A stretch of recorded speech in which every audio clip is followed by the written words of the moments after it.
Bom, então vamos continuar aqui essa nossa disciplina e a gente vai falar um pouco agora de alguns conceitos, tá? Então vamos começar. Eu vou fazer uma pergunta para vocês que é muito simples, muito direta. Você acha que design de interface é fácil? Bom, você deve achar que é fácil. De repente você acha que não é muito fácil. Cara, você pode ter o dom, você pode não ter, mas eu posso dizer uma coisa. Se eu pedisse para você uma outra solução de design para um volume, você conseguiria pensar em algum modelo que não existe? É muito difícil, cara. É muito difícil você conseguir pensar em como que organiza alguns tipos de funcionalidades. Eu convido a entrar nesse site aqui, que eles têm um artigo bastante interessante sobre como pensar no design de interface, tá? Então, a pergunta é, você acha que o design de interface é fácil? Eu já te respondo. Dificultar o design de interface é muito fácil. É muito fácil, porque quando a gente não pensa, quando a gente não trabalha, quando a gente não estuda o usuário, a gente coloca o que a gente acha que vai ser interessante para ele, e no final das contas a gente dificulta muito mais o trabalho em vez de ajudar. Então, existem várias camadas, né? Desde o design de interface, o design de interação, o design de experiência, e para cada uma dessas camadas a gente tem várias técnicas, vários métodos que você precisa aplicar durante todo esse processo, tá? Então, as interfaces têm um poder de mudar o rumo de um país, cara. Isso é muito interessante. A gente não para pensar sobre o poder que tem o design. E eu vou explicar. Como isso? Bom, vamos falar de política. Não, mentira, eu não vou falar de política. Mas, guarde essa interface porque eu vou falar sobre ela daqui a pouco. Eu quero falar sobre isso aqui. Você sabe o que é isso? Isso aqui é Sputnik, né? Ela foi um personagem muito famoso, né, na Guerra Fria, porque ela foi lançada pelos russos e foi aí que os russos ganhavam, né, a corrida de lançar um satélite e tal. O que aconteceu por conta disso? Esse cara, Doug Engelbart, ele era um cientista e ele percebeu que, por conta dessa corrida, eles estavam perdendo muito, né? Então, estavam ficando para trás, os Estados Unidos estavam ficando para trás, e aí ele correu e começou a desenvolver, junto com seus outros cientistas, eles desenvolveram a Online System, né? Então, era uma espécie de um laboratório de tecnologia, e eles começaram a desenvolver sistemas lá. E aí, esses sistemas começaram a criar coisas novas, que até então não existia, como, por exemplo, o indicador de posição XY para sistemas com tela ou mouse, né? É mais fácil. Olha que interessante. Esse cara, eles começaram a criar tipos de produtos que até então não existia para poder facilitar a questão do caminho da tecnologia, que aquilo tudo para eles era uma corrida, né? Então ele desenvolveu outras funcionalidades, vários outros elementos, e essa aqui é uma coisa incrível. Em 1968, provavelmente a sua mãe nem tinha nascido, e esse cara já tinha criado vamos dizer aqui, a mãe de todas as demos. Ele criou uma espécie de Skype. Em 1968, um sistema que fazia videoconferência, tinha texto, tinha hiperlink e transmissão de imagem. É inacreditável como em 68 a pessoa já tinha feito isso, né? A gente está tão acostumado achando que a gente tem tudo de moderno, mas esse cara já tinha feito isso antes. Bom, então por conta dessa corrida, a questão das interfaces foi acompanhando, né? Então olha só, a primeira interface que eu tenho para mostrar para vocês aqui de 1979, olha que interessante. Aí elas foram se modernizando, o mouse começou a fazer parte desse processo. Eles começaram a usar alguns elementos aqui em 1983. Esse aqui é o Windows 1.01 em 1985. Enfim, aí começou a usar alguns elementos 3D e tal, o negócio foi desenvolvendo. O macOS, até a gente chegar nesse modelo do Windows, aí todo mundo já conhece, o Linux, e o modelo de um Windows também que eu acho que todo mundo já conhece. E o que eu acho interessante durante esse desenvolvimento? Porque a gente está muito acostumado a falar só de interface de notebook, essas coisas, né? Mas olha só que interessante isso aqui. Isso aqui é sobre a evolução da interface do foguete da NASA. Olha como era no começo a Apollo, depois a Shuttle e agora a Dragon. Olha só a evolução dessas interfaces. Aqui virou sucesso com os designers nas redes sociais, tá? Então aqui é um pouquinho sobre como era em 64, em 2002, em 2020 agora. Olha só a evolução muito bonita, muito incrível mesmo desse trabalho do designer. Por quê? Porque isso é feito centrado no usuário, né? Então, como isso é uma funcionalidade muito sensível, precisava ser extremamente pensada no usuário. Então, os astronautas faziam parte muito desse desenvolvimento. Então, a gente tem que entender, por que a gente precisa estudar HC? Por quê? Porque os sistemas interativos têm muitas coisas envolvidas. Então, tem organização, tem fabricante, tem mercado, tem profissional, mas tem usuário. O usuário é um ponto essencial, porque sem ele a gente não consegue pensar e não consegue desenvolver um sistema que faça sentido, né? Então, uma coisa que eu quero explicar para vocês é sobre isso aqui, ó. Isso aqui é muito importante, cara, muito importante. Presta atenção nisso, por favor. Olha só, a gente está acostumado aqui na universidade, enfim, todo mundo que vai estudar programação, ele está acostumado com esse modelo aqui, ó. Tenho que desenvolver o sistema, então o que eu faço? Vou pensar nos dados, que tipo de dado eu vou usar, aí então eu vou pensar na lógica, como é que eu vou construir essa lógica, aí depois eu vou pensar na interface, e depois que a interface estiver pronta, aí eu mando para o usuário. Todo mundo faz isso, cara. Muita gente faz isso. Não vou dizer que todo mundo não, mas muita gente faz isso. Isso é um problema. Por quê? Porque você está fazendo design centrado em você mesmo, no que você acha.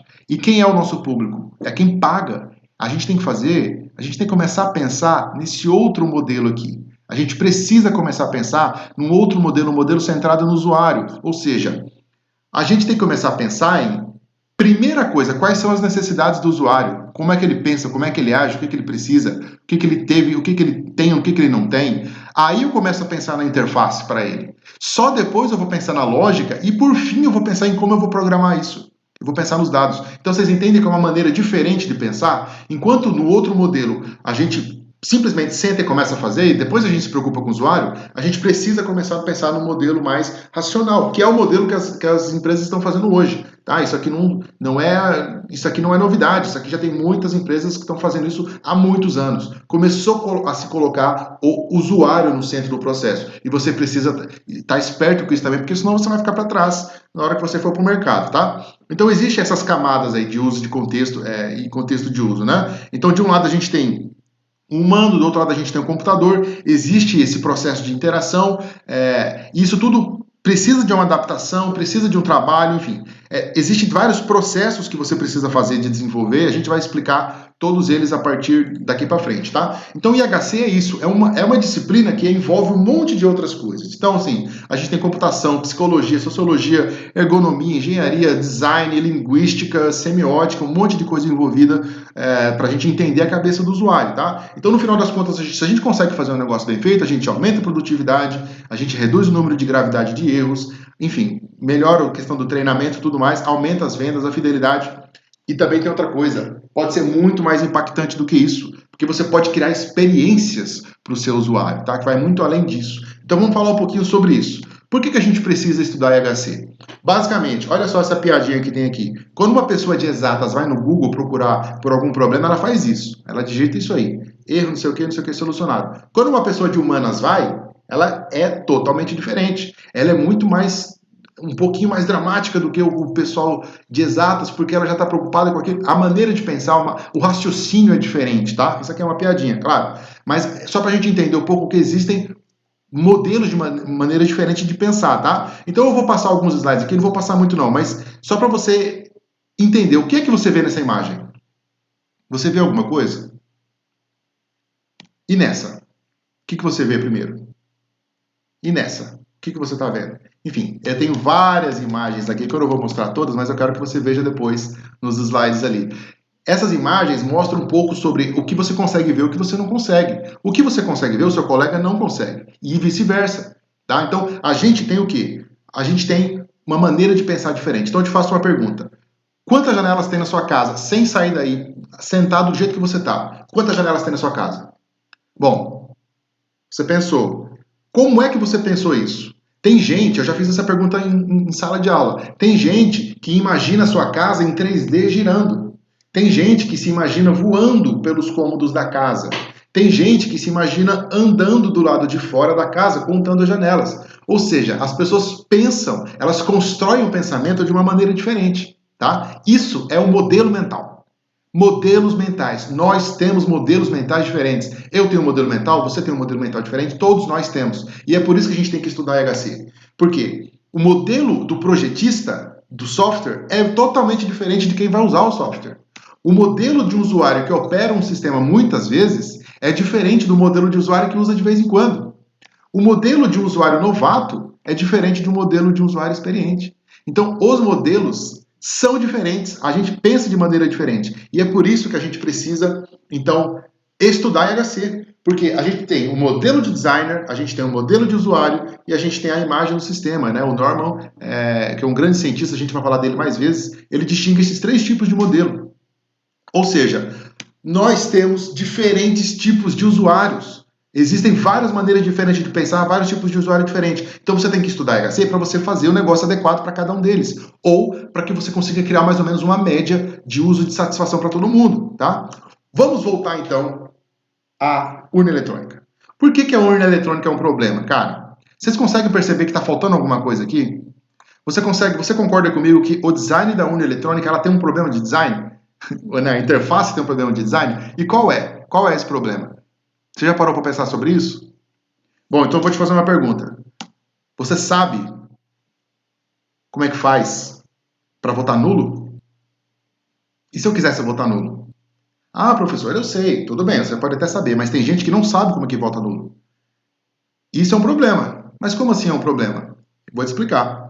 Porque além disso, você tem outras perguntas que você pode fazer para a urna eletrônica que é muito difícil de responder isso de uma maneira tranquila para todo mundo. Para mim é tranquilo, para você pode ser tranquilo, mas de repente para algumas pessoas não é tão fácil de entender como é que eu vou votar no José da Silva, como é que eu faço para votar nulo, em que ordem que eu vou votar. Essas coisas são um problema. Mas o problema maior é que quando você não te dá a opção de votar em nulo, você está tirando um direito. Você está minimizando o poder de expressão do cidadão.